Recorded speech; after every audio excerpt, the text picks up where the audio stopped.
안녕하세요. 동방 판타지입니다. 오늘 여러분과 함께할 오디오 소설은 바로 별을 삼키다입니다. 이 소설은 인류의 생존이 걸린 대열반 시기 이후 변이 된 괴수들이 지배하는 위험천만한 세상에서 펼쳐지는 SF 액션 판타지입니다. 가난 속에서도 가족을 지키기 위해 무자위 길을 걷는 한 젊은이의 압도적인 성장과 숨겨진 초능력이 밝혀지는 순간들을 놓치지 마세요.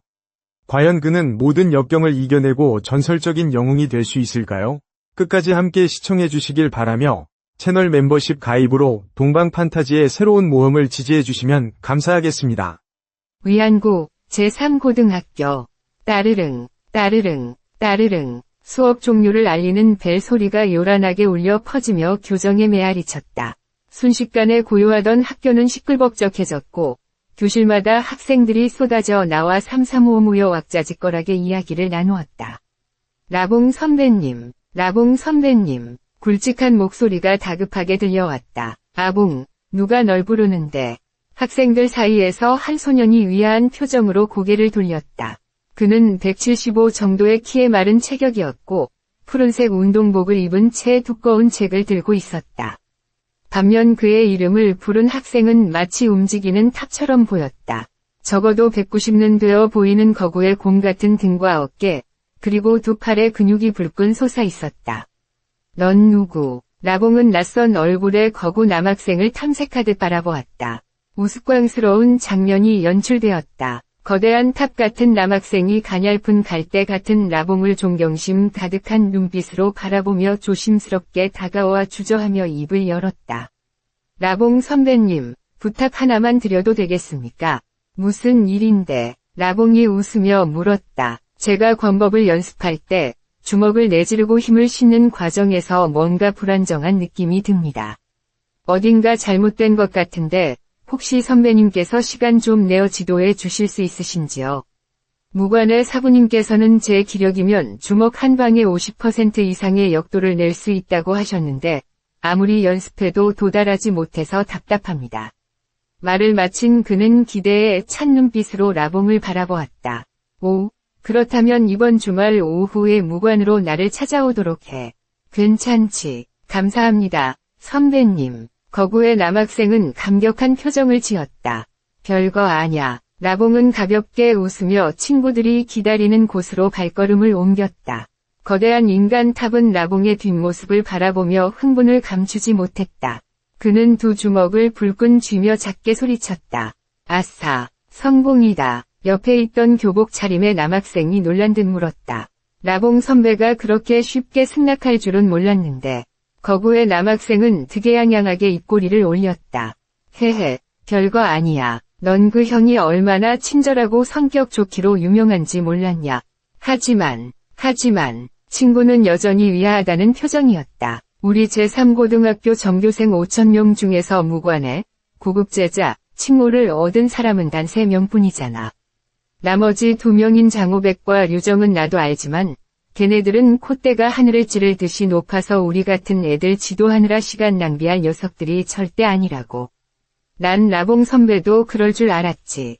오늘날 전 세계 대부분의 학생은 학교에 입학하면 신체 잠재력을 개발하기 위해 무관에 가입한다.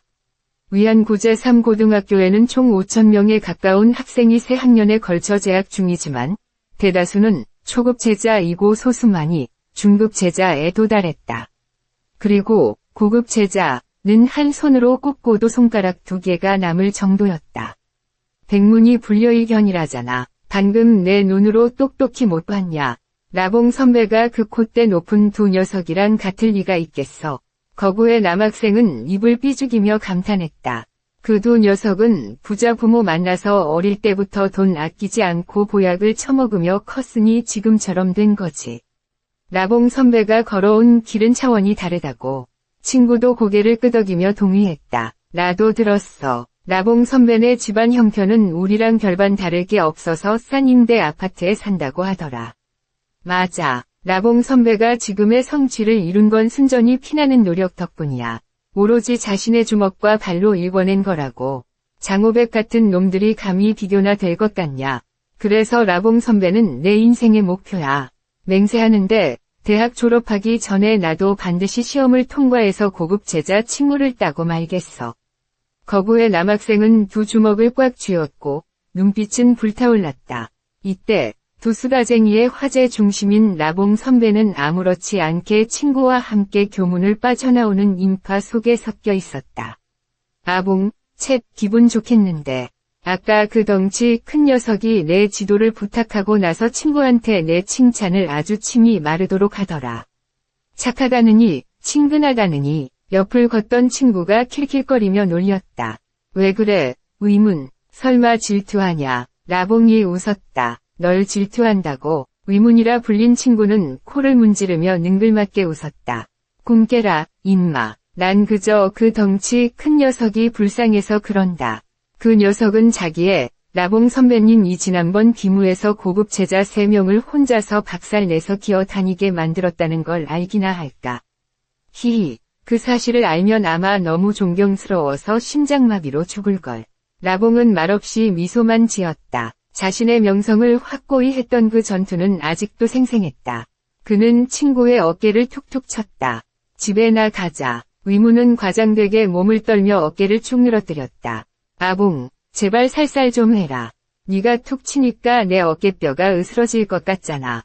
엄살 피우지 마. 나봉이 입을 삐죽거리며 대꾸했다. 위문과는 코 흘리게 시절부터 친구였고 초등학교, 중학교, 고등학교까지 같이 다녔으니 그 세월 동안 우정은 변함이 없었다. 비록 친형제는 아니지만 서로의 마음속에서 차지하는 비중은 형제나 다름없었다. 위문이 갑자기 멈춰서서 앞을 뚫어지라 쳐다보았다. 아봉, 저기 봐. 내 꿈속에 선녀님이 오신다. 응. 나봉이 시선을 돌리자 저 멀리 시끌벅적한 학생들 사이로 청바지에 흰색 폴로 셔츠를 입고 포니테일 머리를 한 귀여운 여학생이 사뿐사뿐 걸어오고 있었다. 그의 심장이 즉시 요동치기 시작했다. 서흔. 그가 그녀를 남몰래 짝사랑하고 있다는 사실은 거의 아무도 몰랐지만 중마고우인 위문에게만은 숨길 수 없었다. 처음 그녀와 같은 반이 되었을 때 그는 첫눈에 반해버렸다. 그 후 매일 교실에서 아무리 자신을 억제하려 해도 저절로 앞자리의 아름다운 뒷모습을 쫓는 눈길을 막을 수 없었다. 그에게 있어 매일 그녀를 뒤에서 조용히 바라보는 것은 큰 행복이었다. 하지만 고등학교 2학년이 되어 문이과가 나뉘면서 서흥과 반이 갈라졌고 그 때문에 교정에서 우연히 그녀의 모습을 볼 때마다 넋을 잃곤 했다. 수능이 한 달밖에 남지 않았어. 나봉은 속으로 되뇌었다. 지금 당장 그녀 앞에 가서 고백할 용기는 없고 계속 묵묵히 짝사랑만 하기에는 시간이 부족해. 시험을 앞둔 마지막 한 달 동안 다들 공부에 매진할 텐데 우등생인 서은은 더더욱 그럴 거야. 어떻게 연애 같은 사사로운 감정의 마음을 뺏기겠어. 따지고 보면 나 역시 한눈 팔 수 없는 상황이야. 평생 후회하지 않으려면 그래, 잊자. 잊어버려. 나봉. 그냥 추억으로 남겨두고 학창시절의 아름다운 기억으로 간직하자. 참으로 씁쓸했다. 짝사랑의 꽃망울은 피어나기도 전에 시들어 버렸다. 나봉은 남몰래 한숨을 쉬며 모든 감정을 마음 깊은 곳에 묻어두려 애썼다. 나봉, 왜 그래? 서훈을 꼬실 수 있는 절호의 기회인데 왜 망설여? 수능까지 딱 한 달 남았어. 그 뒤엔 그녀를 어디서 찾을 건데. 그때 가서 후회해도 소용없다고. 위문이 재촉했다. 위문, 그만해. 무자칭호를 얻기 전까지는 절대 딴 생각 안 하기로 했어. 나봉이 고개를 저었다. 이 친구야, 미쳤어. 위문이 소리치며 손가락을 그의 얼굴 앞에 흔들었다. 무자칭호. 우리 5,000명 고등학생 중에 그 칭호 근처에 간 놈도 한 명 못 봤는데, 넌 감히 무자가 되기 위해 연애는 안 해. 고독하게 살 거야 라고 선언하다니. 넌 진짜 미친놈이야. 인생 즐길 줄 모르는 소 같은 놈이라고. 아주 일만 하는 황소야. 조용히 해봐. 나봉이 말을 끊고 교문 쪽을 곁눈질했다. 장호백, 눈에 띄게도 교문 바로 앞에는 5명이 무리가 서 있었다. 우두머리로 보이는 청년은 키가 180 정도의 흰색 운동복을 입고 있었고 근육질 몸매가 꽤 훌륭했다. 그를 둘러싼 4명의 녀석들은 몸집이 건장하거나 얼굴에 칼자국이 있거나 온몸에 문신을 하고 있어 딱 봐도 평범한 모범생들은 아니었다. 우두머리는 바로 제3고등학교에서 명성이 자자한 고급 제자 장호백이었다. 라봉. 장호백은 라봉을 힐끗 보더니 코웃음을 쳤다. 만약 장호백에게 학교에서 가장 증오하는 사람이 누구냐고 묻는다면 그건 바로 라봉일 것이다.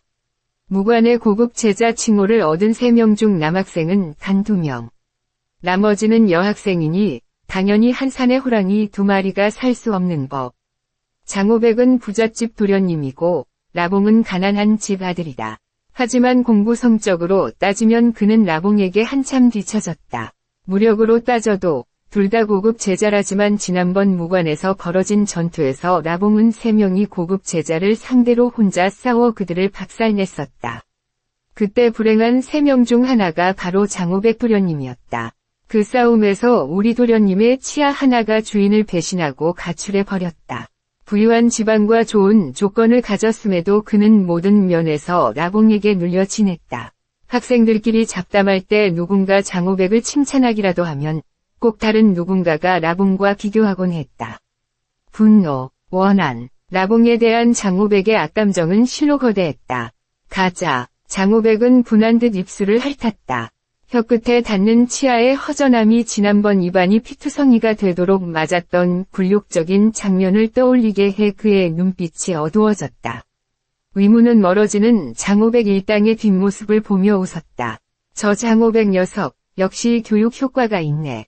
지난번에 무관에서 내한테 얻어터진 뒤로 훨씬 얌전해졌어. 예전처럼 시비를 못 꺼내. 장호백이라고. 그런 집안 믿고 설치는 철부지 도련님 따위. 라봉은 신경 쓸 가치도 없다고 생각했다. 긁어 부스럼 만들 필요 없지. 가자, 의문.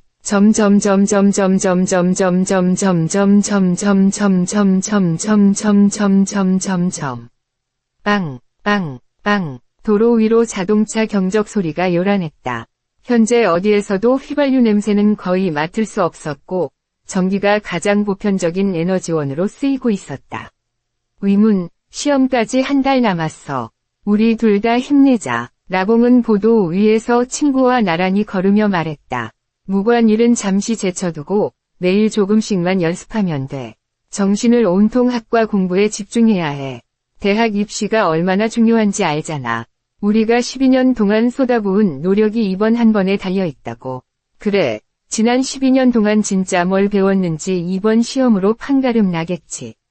의문이 탄식했다. 아, 입시여. 천군만마가 지옥의 문을 통과하는 거랑 뭐가 다르냐. 라봉은 동의한다는 듣고개를 끄덕였다. 그가 비록 고급 제자라 해도 집안 형편이 좋지 않아 학과 성적이 낮으면 엘리트 경호원이나 해야 할 판이었다. 연봉 20-30만 위안을 받을 수 있다 해도 평생 남의 경호원 노릇이나 하며 살고 싶겠는가. 위안구 상공, 고도 약 1000m. 거대한 흑광금조 한 마리가 하늘을 가르며 날고 있었다. 얼핏 보면 전투기로 착각할 만한 크기였다.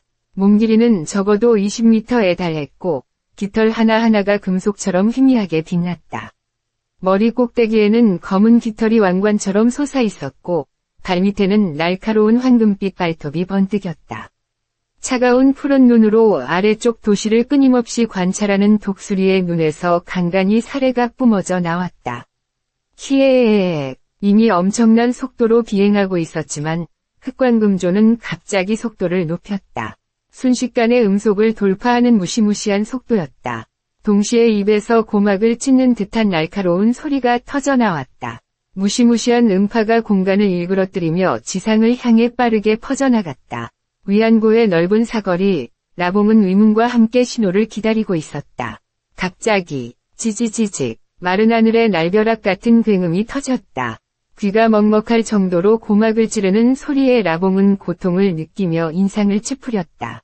거리에 있던 수많은 사람이 가던 길을 멈추고 황급히 귀를 막았다. 뭐지? 라봉은 깜짝 놀라 하늘을 올려다보았다. 새 울음소리야. 공포스러운 음파가 빠르게 퍼져나가며 도로변 마천루의 유리창들을 산산조각냈다. 깨진 유리가 사방으로 튀며 아래로 쏟아져 내렸다. 파편들은 도로 위로, 행인들의 머리 위로, 가로등 위로 쏟아졌다. 쨍그랑, 와장창, 깨지는 소리가 끊이지 않았다. 라봉 옆에 있던 가로등에 큰 유리 조각이 부딪혀 산산이 조각났고 파편이 사방으로 튀었다. 옆에 있던 의문을 포함한 사람들은 황급히 몸을 피했지만 칼날처럼 날카로운 유리 조각 하나가 라봉을 향해 날아들었다. 라봉은 눈동자를 살짝 굴렸을 뿐 피하지 않고 제자리에 서 있었다. 번개처럼 오른손을 뻗어 정확하게 유리 조각을 낚아채더니 길 모퉁이의 쓰레기통을 향해 무심하게 던져버렸다. 흉포했던 유리 조각은 얌전하게 쓰레기통 안으로 꼬리냈다. 순식간에 벌어진 일이었다. 도로 위의 차량 흐름은 잠시 주춤했을 뿐 다시 정상으로 돌아왔고 보도 위의 사람들은 웅성거리며 방금 일어난 일을 이야기했다. 운 나쁘게 가벼운 상처를 입은 몇몇을 제외하고는 대다수가 무사했다. 정말 대단하다. 라봉은 하늘을 올려다보며 감탄했다. 저 높은 곳에서 지른 울음소리 한 번에 이런 위력이라니 분명 엄청나게 무서운 비행 괴수일 거야. 맞다, 의문. 넌 괴수 종류에 대해 많이 알잖아. 저게 무슨 괴수야. 의문은 눈을 가늘게 뜨더니 흥분한 기색을 보이며 진지하게 말했다. 아봉, 500m 이하 저고도에는 방어 시스템이 있어. 그러니까 저 괴수는 최소 500m 상공을 날고 있다는 거지. 게다가 보통 새들은 인간의 도시 상공에서 감히 울부짖지 않아. 저렇게 먼 거리에서 이 정도 위력의 소리를 내고 저토록 오만방자한 태도의 특유의 울음소리까지. 확실해. 저건 비행괴수 중에서도 극도로 위험한 종인 흑광금조야. 흑광금조. 라봉의 눈이 반짝였다. 그도 당연히 그 악명 높은 이름을 들어본 적이 있었다. 의문은 여전히 흥분이 가라앉지 않은 듯했다. 흑광금조, 괴수 중에서도 서열 3위 안에 드는 녀석이야. 성체가 되면 몸 길이가 21m에 달하고 날개폭은 36m 정도 돼. 최고 비행 속도는 마하 3, 9, 즉 음속의 3, 9배나 된다고. 계산해봐. 음속이 초속 340m니까 1초에 1326m를 날아가는 거야. 4774km를 가는데 딱 1시간밖에 안 걸린다고. 1초. 그건 그저 눈 깜빡할 사이다. 눈 한 번 깜빡이면 1000m 넘게 이동한다고. 더 무서운 건 흑광금조의 깃털이 다이아몬드보다 단단하고 크로합금보다 3배나 더 강하다는 거야. 의문은 신이 나서 떠들었다. 예전에 인터넷에 영상 하나가 돌았잖아. 흑광금조가 괴수떼를 이끌고 군대를 공격했는데 28칸포의 집중포화를 맞았어. 발칸포가 어떤 무기냐? 분당 7000발을 쏘아대는 금속 폭풍이라고. 탄환 하나하나가 50강철판을 뚫어버리는 위력인데 그 발칸포가 흑광금조의 몸을 미친 듯이 때렸는데도 흠집 하나 못 냈어. 깃털 하나도 안 빠졌다니까. 그때 정체불명의 무자 고수가 크로합금으로 만든 전투도를 들고 나타나서 단 일격에 흑광금조를 두 동강 내버렸지. 라봉은 그 이야기를 듣자 심장이 거세게 뛰고 피가 끓어오르는 것을 느꼈다. 그 영상은 인터넷에 널리 퍼져 있어서 그도 본 적이 있었다. 언젠가 나도 반드시 무자 칭호를 얻겠어. 나도 그 선배님처럼 마원 같은 힘으로 흑광금조를 일격에 베어버리고 말 거야. 라봉은 속으로 다짐했다. 젊은이라면 누구나 꿈을 꾼다. 강자가 되는 것, 그것이 바로 라봉의 꿈이었다. 하지만 그것이 쉬운 목표일까? 인터넷의 모든 사람은 그 신비한 고수가 적어도 세계 100위 안에 드는 최강자일 것이라고 평했다. 아봉, 뭘 멍하니 있어. 빨리 집에 가자. 의문이 크게 불렀다. 라봉은 몽상에서 깨어나 고개를 들고 앞을 바라보았다. 시야에 다닥다닥 붙은 건물들이 모여있는 단지가 들어왔다. 라만 단지, 정부가 서민들을 위해 지은 저가 임대주택 단지. 그곳이 바로 그가 18년 동안 살아온 집이었다. 라봉의 집은 36층 건물에 32층이 있었다. 아봉, 오늘 밤에 무도회 갈 거야. 의문이 건물의 다른 쪽에서 걸어오며 물었다. 오늘 밤엔 과외 알바가 있어. 과외 끝나야 무도회장에 갈 수 있을 것 같아서 시간 맞추기 힘들겠다. 오늘은 날 기다리지 마. 라봉은 손을 흔들며 웃고는 순식간에 계단을 뛰어 올라갔다. 한 걸음에 4계단씩 훌쩍 뛰어오르는 모습이 마치 날렵한 표범 같았다. 눈 깜짝할 사이에 2층에 도달했다. 3층, 4층, 타닥. 빠르게 달리면서도 라봉은 장애물을 쉽게 피했고 때로는 다른 집으로 이어지는 계단 난간을 타기도 했다. 아봉이구나. 학교 다녀왔니? 네. 왕 아저씨. 라봉의 호흡은 전혀 흐트러지지 않았다. 무관의 고급 제자 신분인 그에게 이런 계단 오르기는 산책이나 다름없었다. 저가 임대 아파트 단지에는 대다수 입주민의 의견에 따라 엘리베이터가 설치되지 않았다. 엘리베이터가 있으면 관리비와 임대료가 더 비싸지기 때문이다. 대다수 사람의 말처럼 20, 30층 정도 걸어 올라가는 건 가벼운 운동에 불과했다. 그들에게 엘리베이터가 있는 고층 건물은 사치품이었다. 어쨌든 전기요금은 매우 비쌌다. 도시에 방어 시스템을 가동하는 주 에너지원이 전력이라 국가 전체의 전력 수요가 매우 빡빡했기 때문이다. 32층. 이 32층에는 총 8가구가 살고 있었다. 라봉의 집은 그중 하나였다. 철컥. 라봉은 열쇠로 현관문을 열었다. 형, 왔어. 방 안에서 목소리가 들려왔다. 응. 라봉은 문을 닫고 집 안을 둘러보았다. 한눈에 들어오는 집안 풍경. 그의 집은 36제곱미터 약 11평 크기의 원룸 형태였다. 그와 남동생, 부모님까지 총 4 식구가 이 좁은 집에서 살고 있었다. 아파트가 지어졌을 때부터 지금까지 계속 이곳에 살았다. 화야, 뭐 읽고 있어. 라봉이 작은 발코니로 다가갔다. 발코니에는 다소 창백한 피부의 마른 소년이 휠체어에 앉아 영어 원서를 읽고 있었다. 라봉은 책을 힐끗 보더니 웃으며 물었다. 오, 프라이스 회장의 투자 이론이야. 주식의 제왕이라고 하면 워렌 버핏이 제일 유명하지 않나. 투자가 무엇인지, 주식이 무엇인지 라봉은 하나도 몰랐다. 버핏은 저랑 잘 안 맞아요. 프라이스의 이론과 사고방식이 저랑 더 비슷해서 참고하기 좋아요. 마른 소녀는 고개를 들어 환하게 웃으며 라봉을 바라보았다. 계속 읽어. 라봉이 미소 지었다. 무심코 라봉의 시선이 동생의 두 다리에 머물자 가슴이 욱신거렸다. 어릴 때 동생은 차에 다리가 깔려 완전히 으스러지는 바람의 장애인이 되었다. 장애인으로서 이 사회에서 살아남는다는 건 엄청난 압박이었다. 동생의 학업도 인터넷을 통해 온라인 강의를 듣는 것으로 해결해야 했다. 오랫동안 햇빛을 보지 못해 동생의 얼굴은 병적으로 창백해 보였다. 게다가 친구가 없다 보니 성격도 내성적으로 변한 것 같았다. 부모님 월급은 높지 않고 나와 동생을 부양해야 하는데 동생은 장애가 있어. 생활비가 너무 많이 드니 이런 임대 아파트에 살 수밖에 없어. 동생은 다리가 불편해서 사회생활이 힘들어. 나중에 결혼 상대를 찾는 것도 정말 어려운 일일 거야. 두 다리가 없는 장애인에게 시집 오려는 여자가 있을까? 내가 반드시 우리 가족의 운명을 바꿔야 해. 라봉은 스스로에게 맹세했다. 왜 내가 서훈을 좋아하면서도 쫓아다니지 못하고 고백조차 못하는 걸까? 법적으로 18세면 결혼할 수 있어. 그래서 많은 고등학생이 연애하고 졸업하면 바로 결혼하지. 고등학교 때 연애 한 번 안 해본 사람은 드물어. 왜 나는 아직도 혼자일까? 나는 연애 따위에 시간을 낭비할 수 없으니까. 나는 부자도 아니고 유능한 스승의 지도를 받는 것도 아니야. 오직 나 자신에게 의지할 수밖에 없어. 라봉의 시선이 거실의 낡은 소파에 머물렀다. 침대로 펼칠 수 있는 소파였다. 이 소파, 수년 동안 우리 네 식구는 이 좁은 원룸에서 살았어.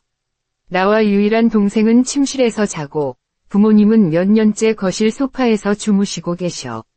반드시 부모님과 동생이 엘리베이터가 있는 큰 집에서 자게 해드릴 거야. 부모님이 진짜 침대에서 주무실 수 있게. 동생이 더 이상 이런 좁은 아파트에 갇혀 지내지 않게. 바닥부터 천장까지 이어진 큰 통유리 창문으로 햇살이 집안 가득 비치는 그런 집이어야 해. 이런 다짐을 라봉은 수없이 되뇌었다.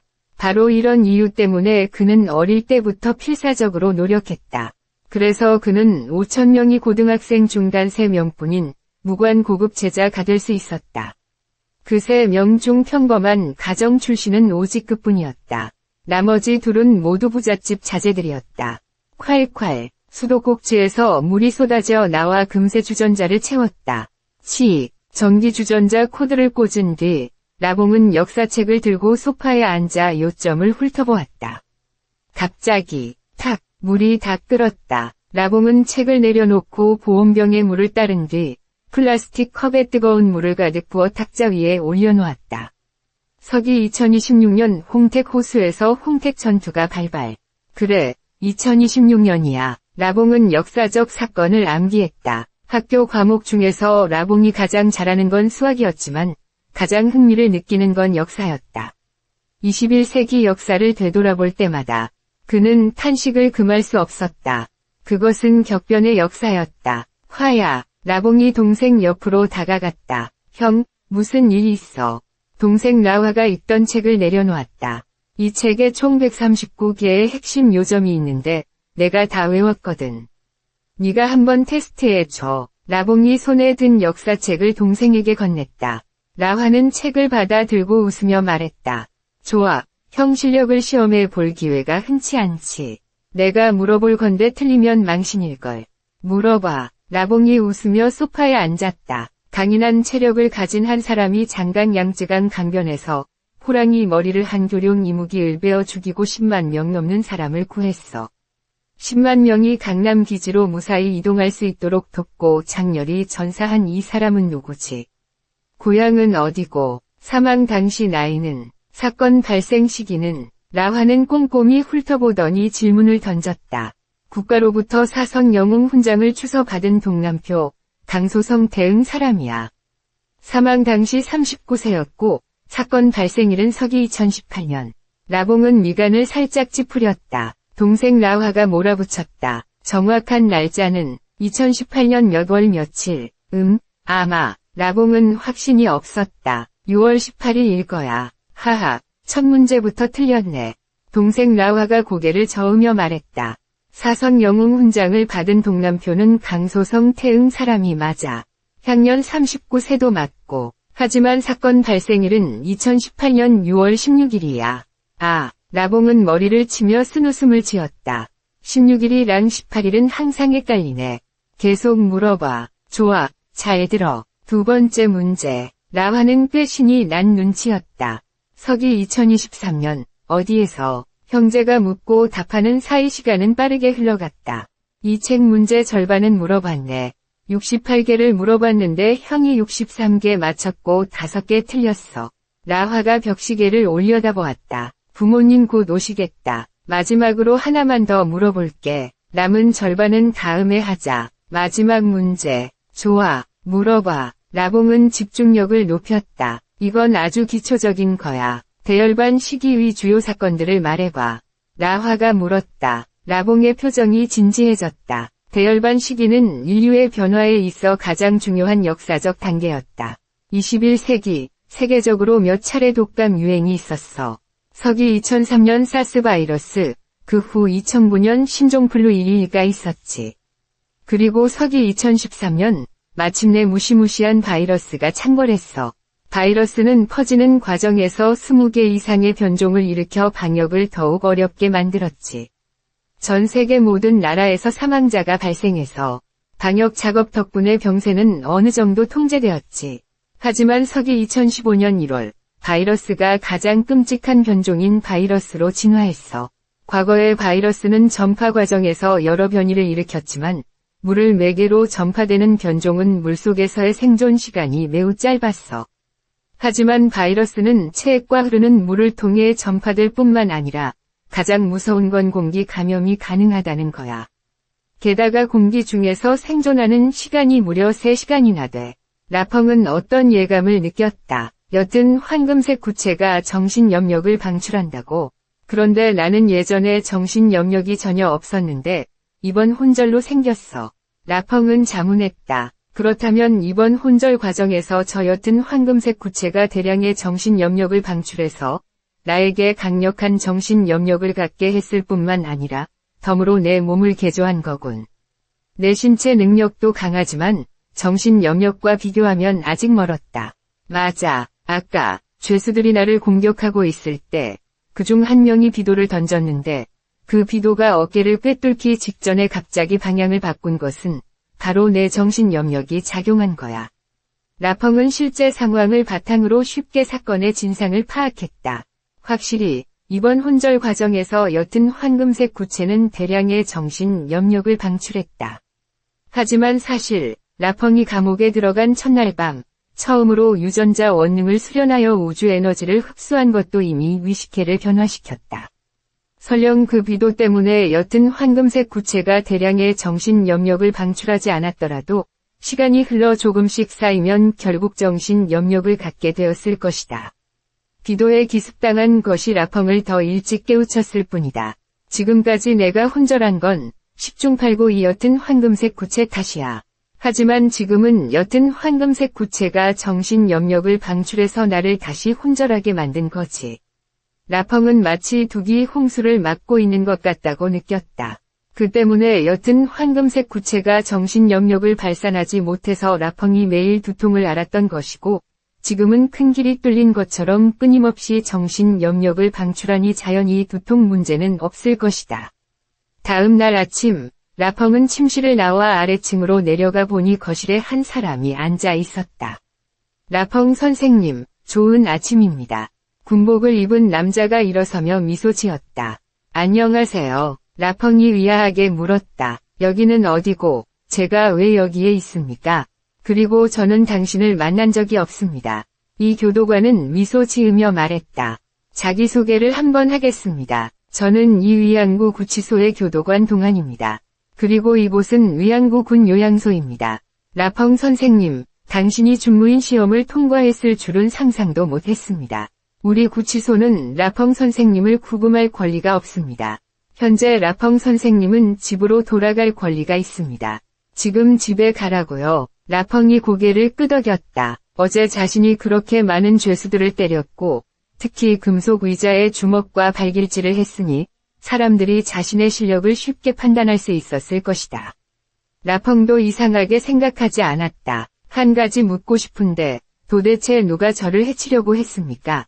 라펑이 미간을 찌푸리며 말했다. 교도관은 약간 망설였다. 만약 당신들 구치소에서 대답할 수 없다면 저는 극한 무관을 통해 강남시 안보국의 사건의 전말을 조사해달라고 요청하겠습니다. 라펑이 입을 열었다. 만약 이 일이 계속 알려져 준무인이 구치소에서 사람들에게 포위 공격을 당하고 구치소는 범죄자를 감싸준다면 구치소의 주요 인물들은 실로 골치 아파질 것이다. 교도관이 즉시 웃으며 말했다. 라펑 선생님, 성급해하지 마십시오. 사정은 이렇습니다. 저희 조사에 따르면 주하양이라는 사람이 수감 중인 몇몇 죄수들을 시켜 라펑 선생님을 공격하도록 추선했습니다. 저희 조사에 따르면 그들은 라펑 선생님의 다리 하나와 팔 하나를 자르려 했습니다. 라펑이 미간을 찌푸리며 말했다. 내 팔다리 하나를 자르라고? 정말 잔인하군. 나를 폐인으로 만들려고? 주하양은 모르는데 누가 시킨 거지? 교도관이 즉시 대답했다. 우리가 주하양을 신문했는데 장하오백이라는 젊은이가 그에게 부탁했습니다. 장하오백, 라펑의 눈빛이 차가워졌다. 정말 죽고 사는 걸 모르는구나. 그는 정말 죽고 사는 걸 모릅니다. 교도관이 미소 지으며 말했다. 라펑은 강남시 안보국의 장하오백을 체포해달라고 요청하는 방법을 선택할 수 있습니다. 그는 준무인을 해치도록 사주한 주범이며 이것은 중죄입니다. 20년 유기징역을 선고받는 것도 매우 정상적입니다. 제가 참견하는 걸 탓하지 마십시오. 이 장하오백의 삼촌도 무인입니다. 교도관이 말했다. 라펑은 그의 삼촌 체면을 생각하지 않고 강남 안보국의 장하오백을 체포해달라고 요청할 수 있습니다. 안보국은 무인을 관리하는 기관으로 권력이 매우 큽니다. 장하오백의 삼촌은 근본적으로 안보국의 업무에 영향을 미칠 수 없습니다.